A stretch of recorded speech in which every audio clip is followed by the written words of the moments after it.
médias, aussi privés que publics, tout en les laissant garder leur indépendance?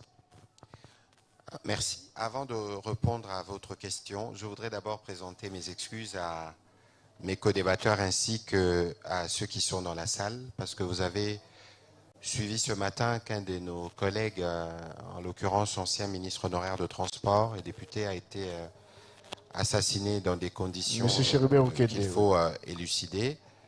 Et donc, comme porte-parole du gouvernement, il y avait notamment les besoins de suivre pour essayer de comprendre ce qui s'est passé. Donc, je venais de faire une communication tout à l'heure pour condamner cet acte ignoble et dire que à la fois le président de la République et les premiers ministres sont sous le choc de ce qui s'est passé, que tous les services ont été diligemment instruits pour faire la lumière sur cet acte odieux. Évidemment, nous voulons présenter les condoléances du gouvernement à sa famille et activités prévues d'ailleurs aujourd'hui, notamment par les présidents de la République qui devaient visiter les sites des Jeux de la francophonie, ont été reportées parce que nous voulons observer une pensée pieuse et un sentiment de recueillement pour ces collègues qui étaient avec nous. Donc nous aurons sûrement l'occasion de revenir avec des détails sur les enquêtes qui sont en cours et sur les circonstances